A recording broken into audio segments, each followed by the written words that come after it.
Hello, ladies and gentlemen. Pronogo bringing you another Cosmonarchy castover, and the man on your screen right now, Oya, playing as Protoss. He has really been sorely missed on the channel lately. I know that probably doesn't feel like it to you guys, because it wasn't that long ago that I casted his ascent to Acropolis. And, well, as cool as it is to have him in the Battlement stage of number 4, which will most likely be in like April, May-ish of 2026, it's also really nice to see him right now on your screen. His opponent, Shopkeeper Dog, is in the top left. He appears to be our dark green. Ooh, yeah, dark green. Dark green Terran. The color almost made me think dark spring green on the Ministry there, but nope, dark green. And Oya himself seems to be Alice Blue? There you go, Alice Blue Protoss. So it's going to be a gateway into Fulcrum. No surprises there for the build orders. But I did want to cast some more Protoss. We had one Protoss sign up for Weekend Wage most recently. I'm recording this on the 27th of October. We had Weekend Wage yesterday, the 26th. And it's one of those things that I was pleased to support and show up, and but only one Protoss? Shout out to Daedrid for doing that, but we need more Protoss. And Oya is probably our strongest player in the whole game. If it's not Aud64, it's definitely Oya. Shout out to the king, the reigning champion, hit him up, but he's been playing Warcraft 3 instead, so rest in peace. You will be missed. You will be class 3 forever, because Warcraft 3 will deteriorate your RTS skill, wink wonk. I'm not so sure if that's actually true, but I do like to joke about it. Anyway, I suppose it's probably arguably better than playing Stormgate. You guys tell me in the comments, do you think it's better to play Stormgate or Warcraft 3? That'll get some heating going. I feel like people will definitely have a strong opinion either way. All right. Another thing I guess I can say while we wait for these build orders to heat up, it's 2-Gate versus 2 Folk. We're going to have Drakidons out versus Vultures, so some perfect classic Starcraft experience here with the Vultures being dealt with by the Dragoon equivalent, something that Shopkeeper Dog said he really enjoyed about PvT, playing Protoss in Starcraft 1. I want to quickly remind people that if you guys want more pro show matches, pros like Oya, to show up and start earning some money with money matches, you can donate via the Streamlabs link in the description. You can also donate to general project development. We're heating up the development of the 4th race, the Ascozi. They're actually baseline playable for some of our donors. If you want in on that action, you can donate at $12 a month or more. Or you can donate a little bit lower and get a lot of access to some pretty epic content there. Or you can boost our server. That's another way you can get on it, or subscribe on Twitch or whatever. But anyway, there's many ways to support. We hope that you'll check some or all of them out, and shout out to you, the viewer, for being epic. We got a Ministry coming down for Shopkeeper Dog. He seems to be trying to delay activation of his army making unit winning game skill button pushes. But he is going to expand ahead of Oya's Nexus there. It is 2-Gate, 2 Fog. And this is kind of interesting. So I've obviously been on vacation for a little bit, and so that is one of the reasons why I haven't actually seen a lot of Oya versus whoever games since the Acropolis Ascension that he took place in, where he 3-0'd every single opponent. It was kind of shocking, honestly. It was 3-0 over Han Mono, 3-0 over Newt, and 3-0 over Arbuz Budesh. Didn't play another Protoss in the bracket, but that's okay. We'll forgive him for that. He actually narrowly missed out on an opportunity to, because Doglived was 3-2'd by Han Mono. That could have been, a 3-2 in his favor, and then all of a sudden, it would have been Oya PvP, Oya PvT, Oya PvZ. Anyway, not really the biggest of points, but it's interesting to see that now it's 2-Gate expand into something else. Before it was, it was like a lot of 1-Gate expand or 3-Gate expand. Just interesting to see. 2-Gate was a little bit less common back when I was last casting a lot of top-level PvT. And speaking of a lot, we do actually have 5 games within this set. We'll see if we cast all of them. But I did want to point that out. We have a couple of matches here, and they're all on Crisis Vector. Well, you might have missed Oya, but I don't think you were missing Crisis Vector, because it's always picked on Weekend Wage. Really instant classic of a map, I guess. I hope Jujic feels aggrieved for that. Sometimes Jujic will make a map, and it will be very good. It'll be like Tsunami, in my opinion, a really cool-looking map. It'll be Oneirus, I think is the map there, Oneirus. That's a good-looking one. Obviously a classic over time, hopefully developing, and it just won't go anywhere. People will play it for show matches, and they rush down in 10 minutes, and that's it. The game's over, if they even get to 10 minutes. Well, not Crisis Vector. People play the shit out of this map, so there you are. Here's to you, homie. In the same way that, like, Axiom's been remade so many times by Biddy B, I hope he feels like, it's Axiom, Radium, Maxium, Maximus is the most recent incarnation. Hopefully he feels in the same way. Some maps are just classics. we're seeing some economic development here for Oya as he caps his ridge and starts his embassy. That's going to be for Witness to see mines, also going to be for artisans if he should desire them. Shopdog, on the other hand, definitely dialing in a little bit more on the mech side, starting to build Blackjacks. Interesting choice, as he was somebody who very much was a naysayer of them, but he seems to have found a niche for them. I think I've seen him talk on the server about how they're kind of useless individually as, like, units or whatever. They're kind of garbage, but they're so cheap that you can make so many of them, which is an interesting thematic for them, right? Like, it wasn't always the case. And I actually thought this single stockade would be a fair vestry add-on, but instead it's Covenant, indicating that perhaps he wants to add a couple of savants here. Now, that is going to be a gas tax on him, so I highly doubt he'll go for anything until he takes another expansion here for his tier 2. But it is possible with the sieves on multiple bases, although he doesn't have anything coming in the main base, that he can produce sustain multiple stockade production worth of either Eidolon or Savant. We'll see what he wants to do. He's going to add more stockades as we speak. And, of course, his sieve in the main base as well. Keep an eye out on what he's making out of the stockade first. That will definitely indicate what kind of unit he wants to make. It will be an Eidolon, so that's interesting. More pylons for more build space. You know, you other Protosses could learn a thing or two. Build pylons. They're good. They're very good.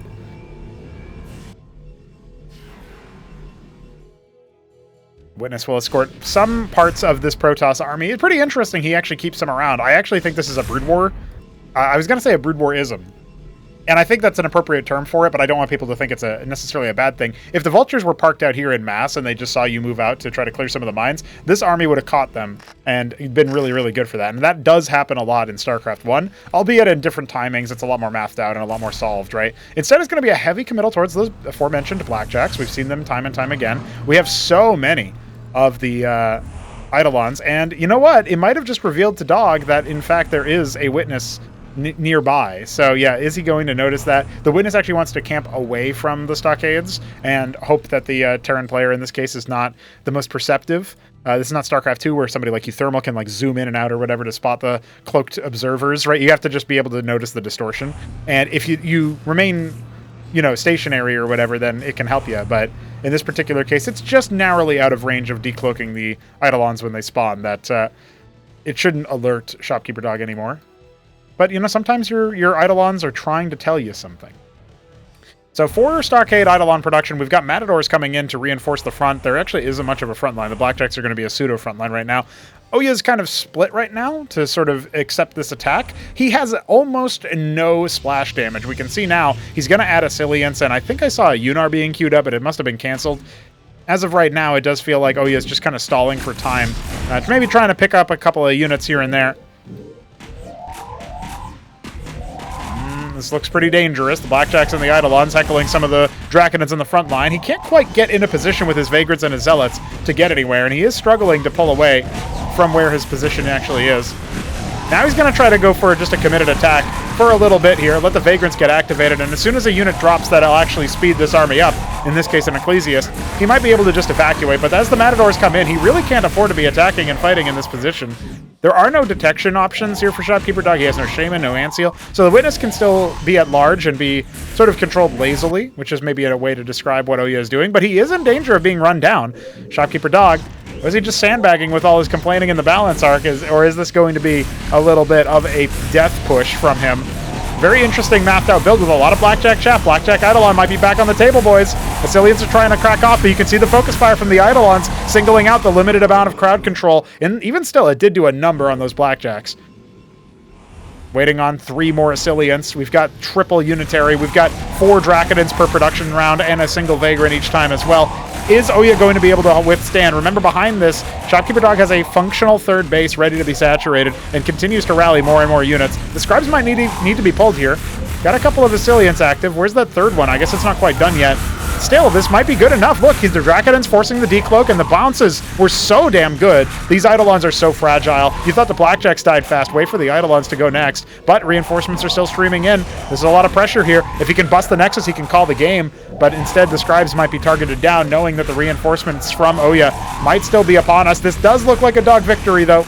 I'm not seeing too many ways for him to bail himself out, especially as the Matadors come back in and drive back that last Asilian.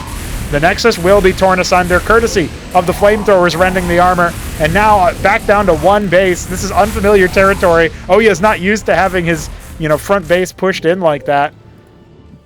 I think the last little vestige of power here is if he can leverage his Asciliant count and he can still somehow spike it up on the one base eco, he can go for some kind of committed one base attack here. And he's basically been forced into an all-in spot, it feels like. He's biding his time. He's going to try to drop that Nexus based on the Scribe, or at least make a dog think that. The Asciliants are taking fire. One of them goes down, but it only takes a few to get the bounces really going.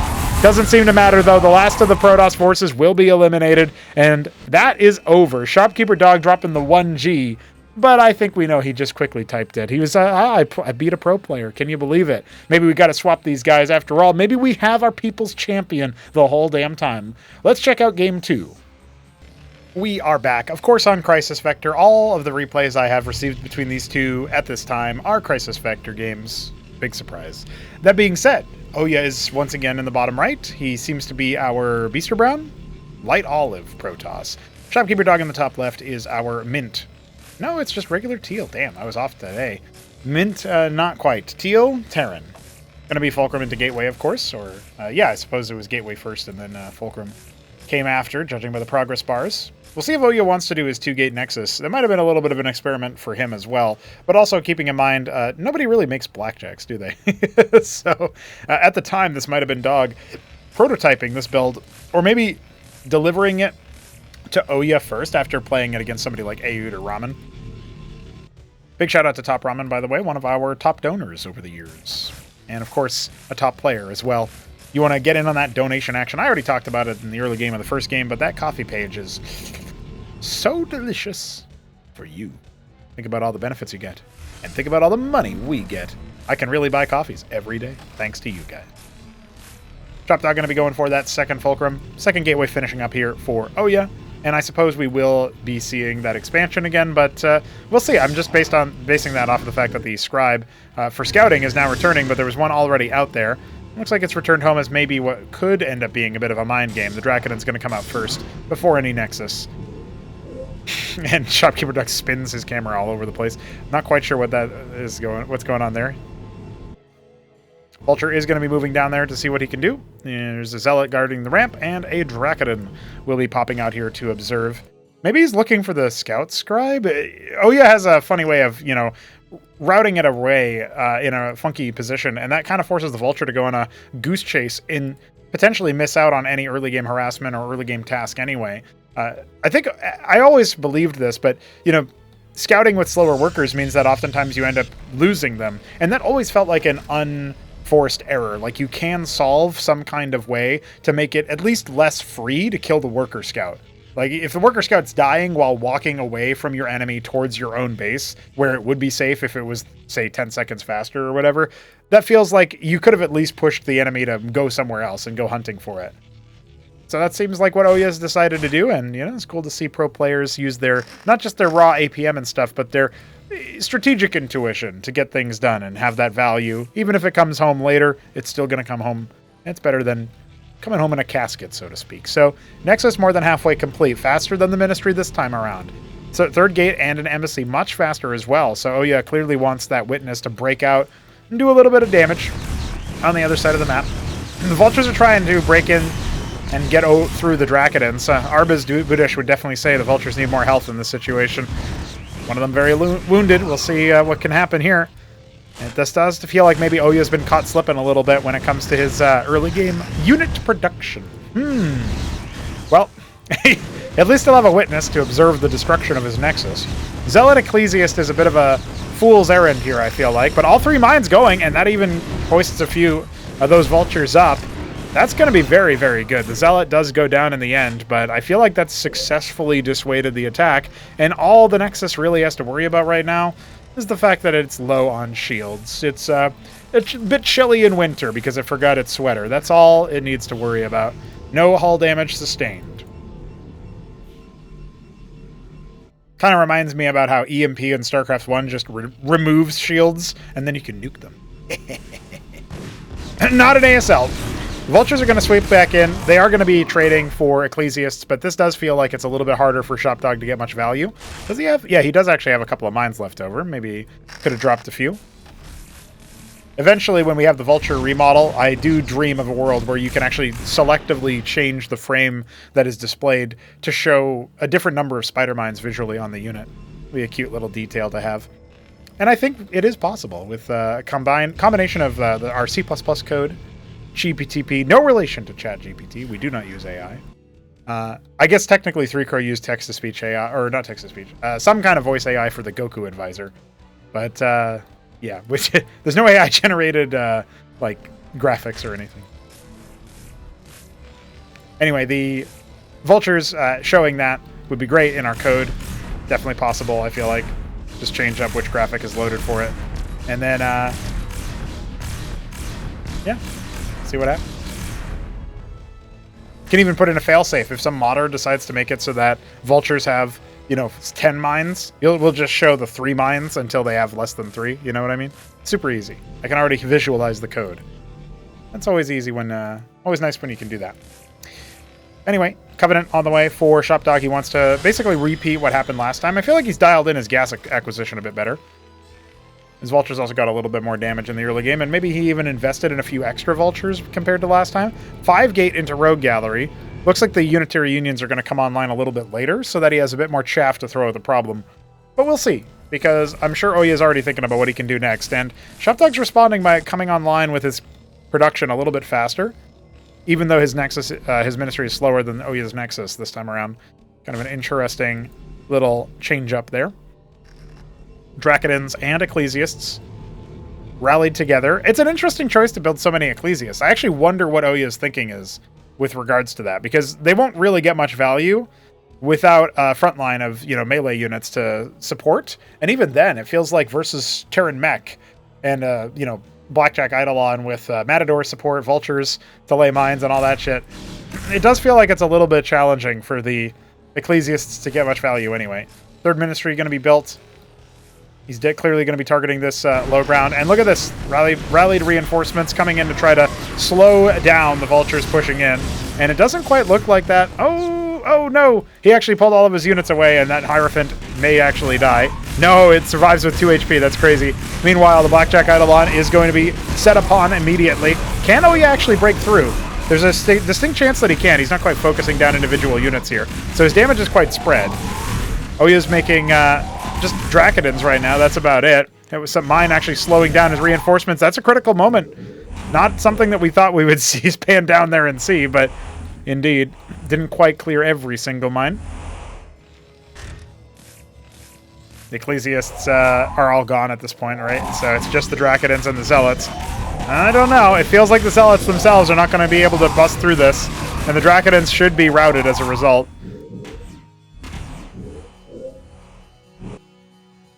He's actually started to add a lot more Hierophants, interestingly enough. A Unitary Union being added at this stage. Interesting, he only goes for the 1 Rogue Gallery. Is it really just because he wants to make some Vagrants? Like, I'm wondering what unit he intends to make. You think like a power unit, like a Charlatan or something. Doesn't really go well into this. It's more for like anti-air stack, and when it's with a primarily ranged composition, like gateway composition. I don't know. That's a little curious. I do like his gateway lineup, though. That looks pretty thematic. Third Nexus on location, of course. Ministry is set up for success, but not actually saturated yet. We got an Ant-Seal coming for that witness detection.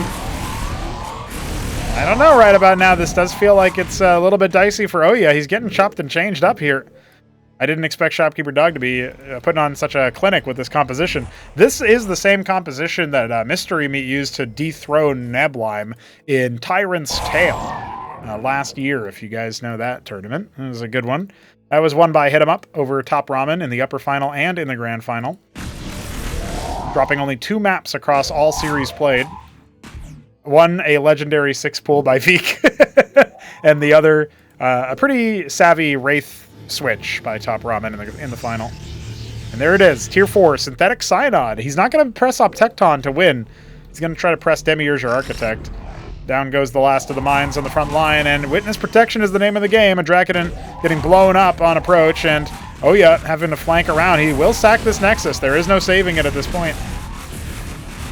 Stray Blackjack even slowing down the approach here. But is Dog backed into a corner? He can actually go up the high ground, and all of a sudden it'll be over for the cliff advantage there. Instead, it looks like Ouya is making the executive decision to engage in a bit of a tactical retreat. He isn't going to clear out all the reinforcements, and he isn't really going to be able to overwhelm this smaller group. And if they unite, which they does feel like they're doing, I can't really see Ouya winning this game. He needs to actually be able to break down these Eidolons before they join with the rest of the group.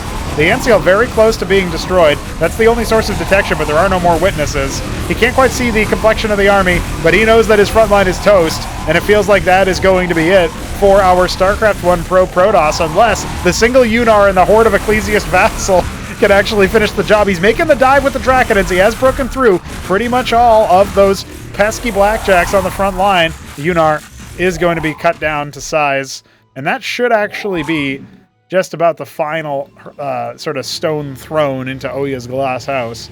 But is a synthetic Synod, did it make a unit? No, it actually finished a while ago, and he hasn't queued anything up out of it. I feel like that's not a very helpful unit in this case. Like, Demiurge likely to just get sniped. The one Assylian, the Unar is no more, and the Assylian will be focused down immediately. Yeah, the Zealots are not going to be able to save it. I know he doesn't quite like pariahs as much, but I do feel like they do serve him well here too. And he is going to be backed into a very familiar position. The Terran Hordes, Blackjack Eidolon, pushing their way in. And Ouya not quite teching into the crowd control he needed to finish this one off. Pretty stark 2-0 here to start things off with Shopkeeper Dog. I know this was called the Ouya training arc, so maybe we check in on the later games and see how he adapts, because this one did not go to plan. The Nexus busted. We're on 3 base, turning on 4, and Shopkeeper Dog taking that 12 o'clock. Scribe's trying to decloak things, but yeah, I think Ouya even knows he's toast. He's just like, well, at least I have my tier 4 unit. Now you can die, right? Not quite. See ya. GG. That's it. Shopkeeper Dog has actually done it twice, using a resurrected strategy that most people just thought was gone for good. Honestly, I feel like Eidolons are way more healthy, way more interesting, way more interactive when they have their current system going, where they have the attack wind up and they have the sort of the sound, the projectile, all that stuff, right? Plus, it feels more thematically spooky for the Eidolons to work that way. It's like we're playing in a Halloween mode, except it's all the time year round, which is how Halloween should be. Upvote if you think Halloween should be year round. But I definitely feel like overall, it's a more interesting situation to be in when you're facing that kind of unit as opposed to the old version. But to see Blackjack Eidolon, I mean, Hit 'em Up was probably just about ready to ping Crown Monarch on our Discord server and start playing some games. Then he watched this video and he's like, nah, never mind. GG boys, we'll be back with another video soon.